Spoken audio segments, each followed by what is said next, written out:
If you understand this word that I will tell you now, word from God, from above, from the throne of the Most High, you will never say again, I am without strength.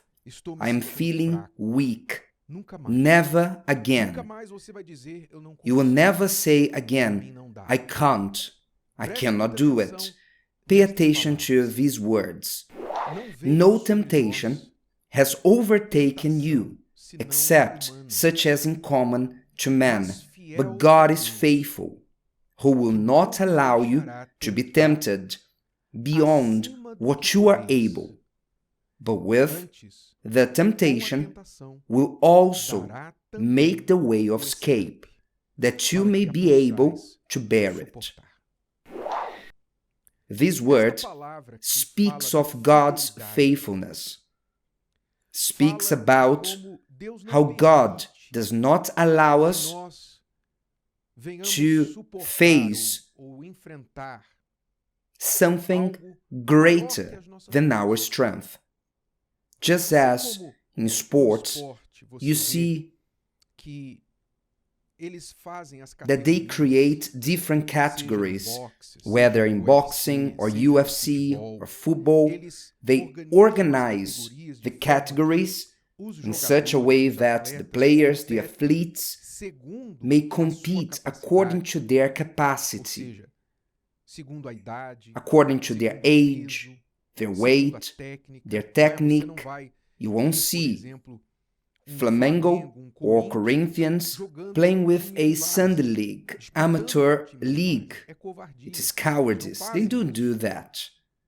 You won't see a boxer, a heavyweight boxer, fighting a featherweight. It is cowardice. The human being understands that. We do understand that. That is cowardice, you to demand someone to go beyond what they can bear, let alone God.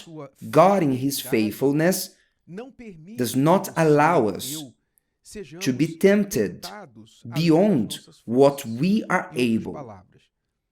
In other words, if you have the strength to face 10, you can be faced up to 10, not 11.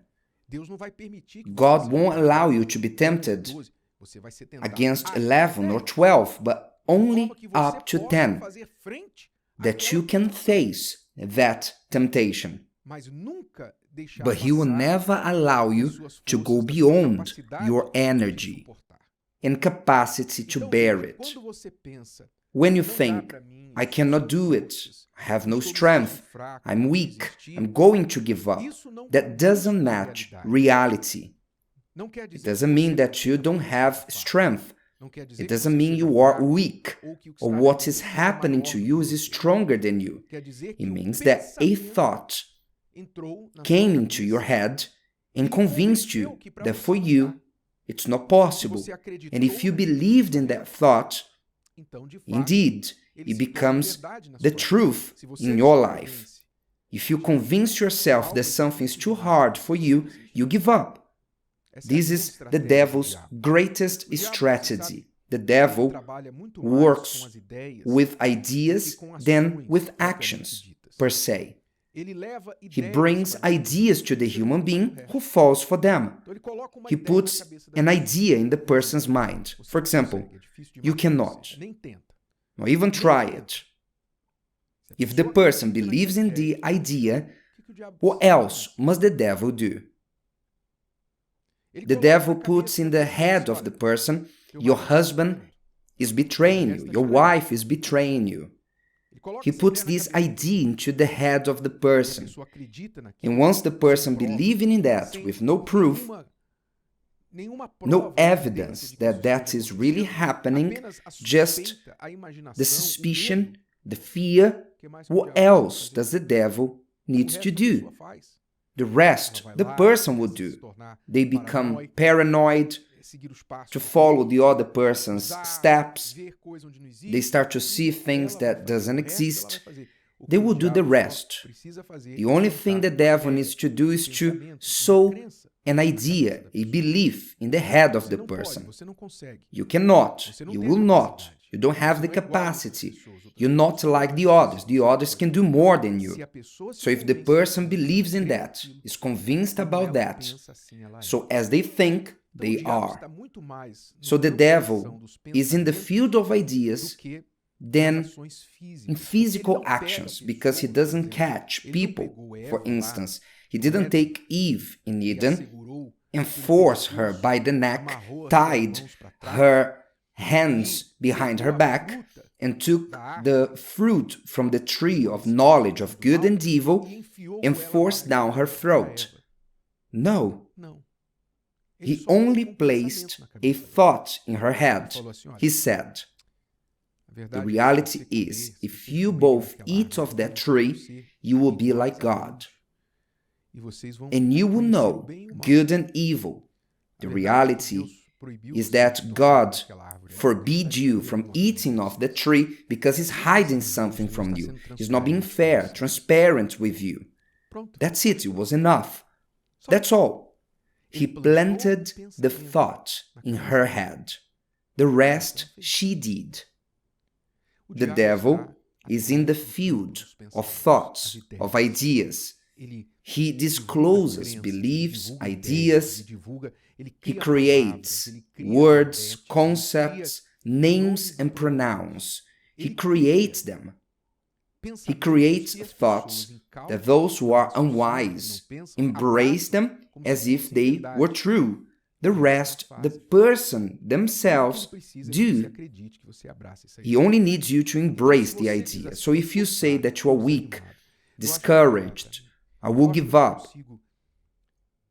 I cannot overcome this marital problem, I will give up on my son, I will leave this company, I will give up on this business, you know what, it's too hard for me.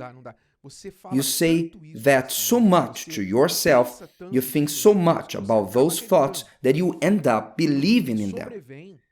That what comes towards you is stronger than you. And when you believe in that, you lower your guard and you stop fighting. What happens? Defeat is guaranteed. If there's a certainty about defeat, that happens only when you stop fighting. Pay attention. If you believe in these words, God is faithful. If you believe in this, God is faithful, who will not allow you to be tempted beyond what you are able. In other words, any temptation that comes against me, it's not beyond me, beyond what I can bear and overcome. Whether in injustice, persecution, lies, whatever it is, cold, heat, disease, anything that comes against me, I can bear it. Because God is faithful. What He allows me to go through, it's because I'm strong enough to face and overcome that. He'll even facilitate an escape for that. If you believe in that, you will keep facing the problem. You will keep resisting. And you will win. When the person says, I did not resist, it's not that you didn't resist. You did not want to resist. You did not want to resist. It's not that you didn't have strength. You didn't want. You believed you couldn't. That changes everything. This changes everything in the life of a person. It changes the way you see yourself, you see your problems. It changes the way you see life, the world, how you behave, how you think, how you speak. It changes everything. If you believe in these words, in this revelation from above, this changes all yourself. Because you understand that above you is only God. The rest is below. Pay attention. This is too great, too strong, dear friends. This word is saying that above us is only God. The rest is under us. We were made just a little smaller than God. And we received authority, power to trample upon all strengths of the enemy. But we must assume our stance, our authority. There's no point of you being born as a lion and meow like a cat. You see yourself as a cat. Maybe you see yourself as a mouse, not even as a cat, a mouse. So you must see yourself as a lion, as the king's child that you are. If you see yourself like this, you will behave as such. And then you will understand that this story of I have no strength, I can't, it's too hard for me, I cannot, these words will never again be part of your thoughts, neither your vocabulary. Wake up. Above you is only God. Believe it. God is faithful. What is coming against you, the struggle you are going through, is no greater than you can bear. Remain firm. Along with this fight, God gave you the escape. Look for the way of escape. Don't look at the size of the problem. If today's video helped you and you know someone that could benefit from it, share it with them. And if you haven't subscribed to the channel, you may do so now. See you later.